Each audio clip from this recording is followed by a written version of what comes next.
প্রথমত হয়েছে জুলাই সনাতের জন্ম যে সময় হবে, জন্মের সময় একটু পাকটামি হয়ে গেছে।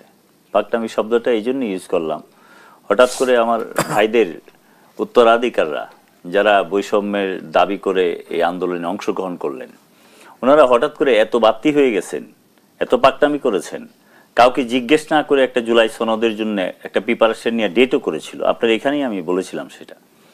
ওই সময় থেকে যে এটার উপর একটা কুফা লাগছে, কুফাই বলবো, যে আপনি একটা অভ্যুত্থান করেছেন, এত বড় অভ্যুত্থান হয়েছে জাতির সামনে, যেখানে ওয়াসিম সাইদদের মতো ছেলেরা মারা গেছে শত শত, এটার করতে আপনি এত দেরি করলেন। এটার জন্য বাচ্চারা কেন ডেট দিবে? প্রথম থেকে এটা ঝামেলা হয়েছে। আমি এখন বলি, এই জুলাই সনদের কোড যেটা আমার সহ আলোচক রাশেদ সাহেব বললেন, এটি স্পষ্টই বললেন যে আপনি না বুটে যাবেন, এটা পাগলামি ছাড়া তো কিছু না।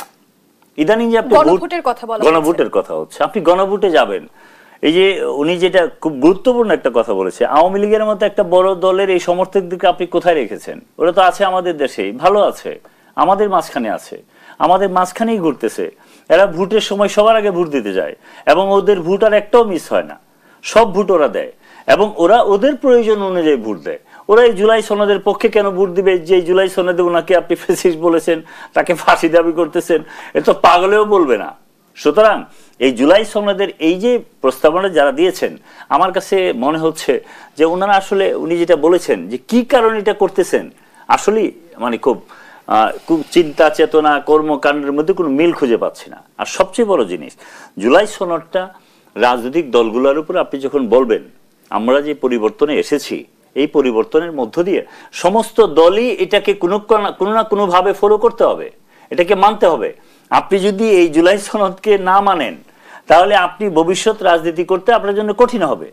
এটা রাশেদ সাহেবের দলে যদি ক্ষমতায় যায়, বিএনপি গেলে তো এটা মানতে বাধ্যই, তারা ঘোষণাই করেছে, সবাইকে এটা মানতে হবে। সুতরাং আপনি হানা বুট না করে, এই যে লাস্ট যে কথাটা আসছে 106 ধারাতে জাস্টিসের রেফারেন্স নিয়ে আপনি যদি এটাকে এই পর্যন্তই শেষ করে দেন, আমার মনে হয় সবচেয়ে ভালো হবে। আর সবচেয়ে বড় জিনিস যেটা, ইউনূস সাহেব অনেক বড় মানুষ, তো উনি এই কমিশনের চেয়ারম্যান, এটা কোনোভাবেই উনি এড়াইতে পারেন না। উনি এটাকে কেন লিঙ্গার করতেছেন বারবার, এই লিঙ্গারের করার মধ্যেও কি কোনো ধরনের সমস্যা আছে কিনা, আমার কাছে সেটা সমস্যা মনে হয়।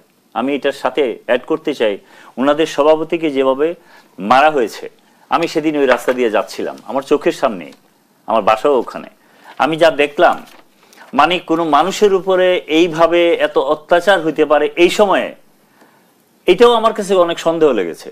আজকেও এগুলা নিয়ে যা হচ্ছে সবকিছুর মধ্যে একটা কনস্পিরেসি মনে হয় কাজ করছে, সন্দেহ কাজ করছে। তাহলে আমার বক্তব্য হয়েছে, আপনি জুলাই সনদ যদি আপনি না ভোটে গণভোটে দেন, এটা ফেল করলো, তাহলে আপনি কি সনদ করবেন? আরেকটা ডিসেম্বর সনদ করবেন, ফেল করার পরে আরেকটা করবেন? এভাবে তো একটা জিনিস চলতে পারে না। আর সবচেয়ে বড় জিনিস যেটা, আপনি জুলাই সনদের বিষয়ে রাষ্ট্রপতির রেফারেন্স কিংবা জাস্টিসের রেফারেন্স দিয়ে এটাকে এইখানেই ক্লোজ করা উচিত।